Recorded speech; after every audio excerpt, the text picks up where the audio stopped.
오늘 말씀은 갈라디아서 4장 16절부터 20절입니다.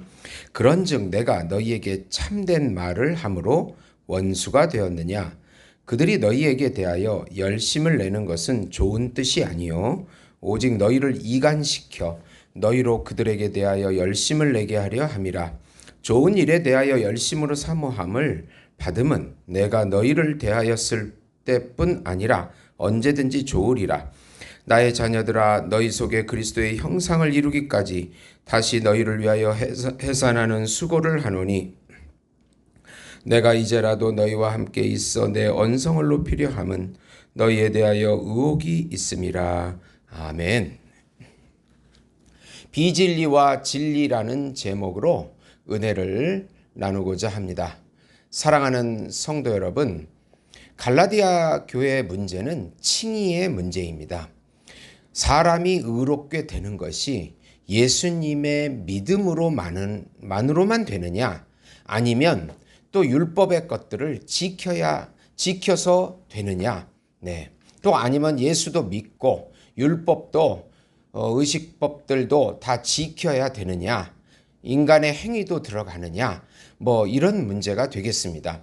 이 문제는 인간의 전적인 타락으로 인해서 불법의 씨와 그리고 죄악의 씨, 아담의 씨가 우리 안에 들어와서 머리부터 발끝까지 다 타락했다는 전적 타락의 개념을 이해하지 못했기 때문에 발생한 문제입니다.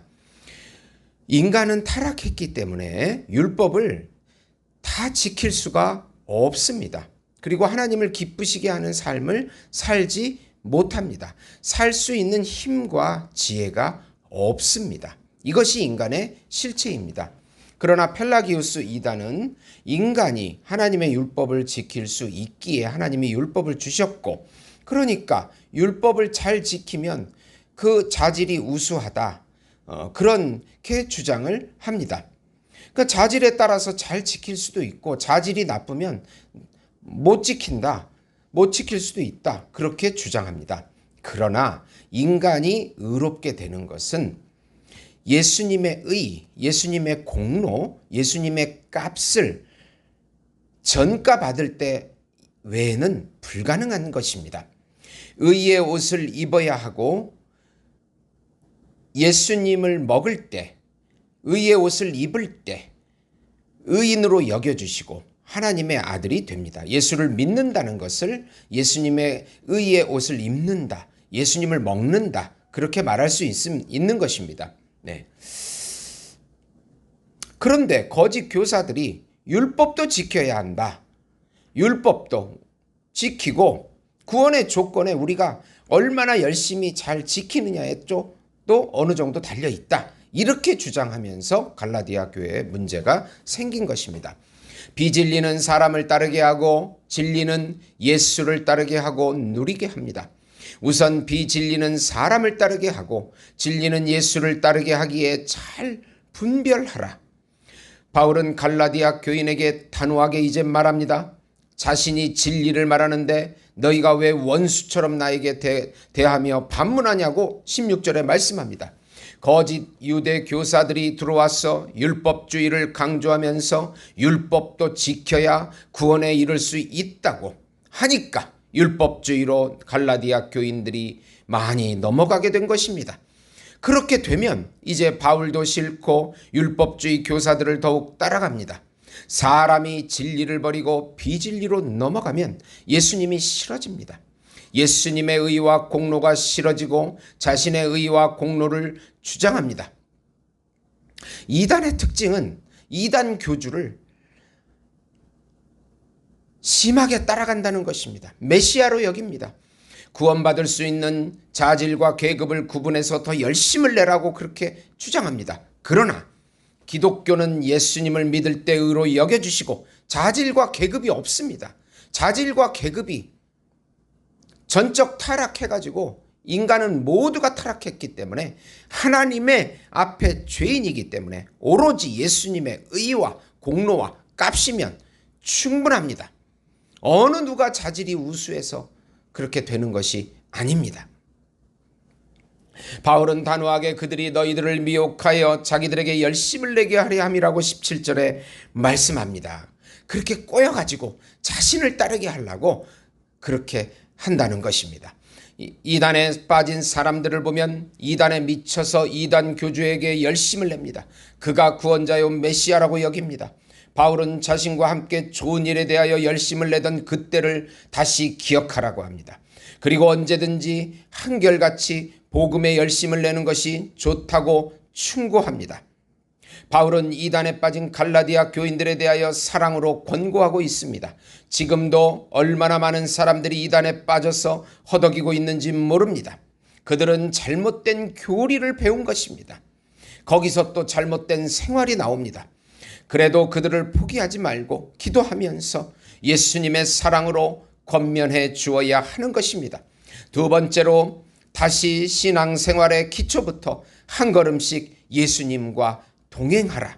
바울은 이제 갈라디아 교인들에게 다시 처음부터 시작하자고 합니다.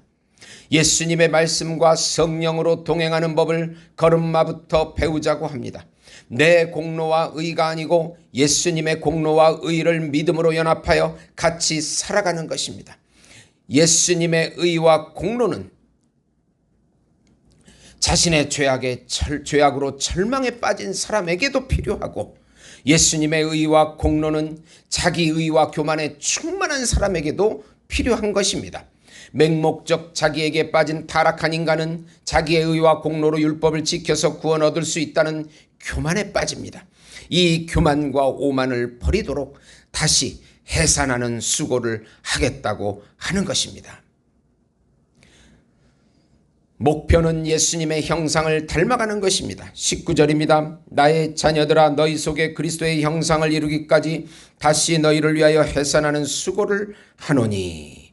예수님의 구원이 처음이고, 예수님께서 구원의 처음이 되시고 중간이 되시고 마침이 되시고 완성이 되시는 것입니다. 예수님과 함께 동행하는 것이 신앙의 본질입니다. 우리 예수님이 우리 목표이고 그 목표는 끝이 없습니다. 넘어지고 다시 일어나서 예수님을 의지하는 것이 성화입니다. 먼저 바른 교리, 이신칭의의 교리, 예수님의 의와 공로와 값을 우리에게 전가시켜 주셔서 의의 옷을 입혀 주시고, 또 십계명을 통해서 하나님의 성화의 길을 제시해 주십니다.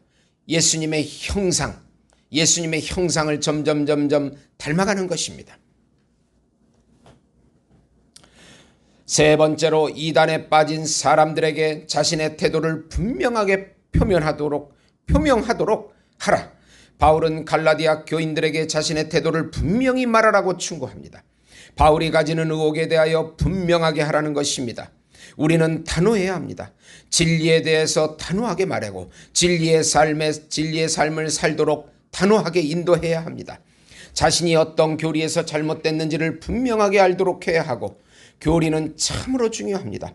올바른 교리를 지속적으로 듣고 그 교리에 맞는 삶을 계속 살아야 합니다. 성령에 순종하는 삶입니다. 교리라고 하는 것은 칭의는 바로 세례를 의미합니다.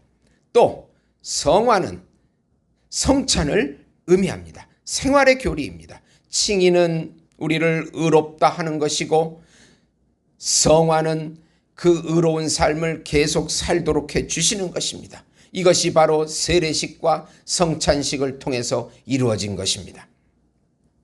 우리 한국교회는 교리에 대해 처음부터 다시 점검해 볼 필요가 있습니다. 신비주의, 기복주의, 그리고 율법주의, 자유주의까지 온통 혼란스러워서 헷갈리고 있는 것입니다. 그래서 다시 처음부터 시작하고 그 교리 위에 우리 삶을 다시 세워나가야 합니다. 갈라디아서 4장 19절에 보시면 나의 자녀들아 너희 속에 그리스도의 형상을 이루기까지 다시 너희를 위하여 해산하는 수고를 하노니. 로마서 8장 29절에서 30절 보시면 하나님이 미리 아신 자들을 또한 그 아들의 형상을 본받게 하기 위하여 미리 정하셨으니 이는 그로 많은 형제 중에서 맏아들이 되게 하려 하심이니라. 또 미리 정하신 그들을 또한 부르시고 부르신 그들을 또한 의롭다 하시고 의롭다 하신 그들을 또한 영화롭게 하셨느니라고 말씀하고 있습니다. 사랑하는 성도 여러분, 우리가 이렇게 전염병과 기후재앙과 수많은 어려움이 올 때 우리는 다시 한번 우리의 교리를 점검하고 그 교리 위에 우리 삶을 새롭게 시작해야 하는 것입니다. 하나님과 동행하는 삶, 우리가 잘못 배웠다는 것을 깨닫고 잘못되었다는 것을 깨닫기 시작하는 그때부터 우리는 새롭게 회개하면서 예수님을 붙잡고 시작하는 것입니다. 하나님, 기도하시겠습니다. 하나님 아버지, 우리에게 새롭게 해주시옵소서.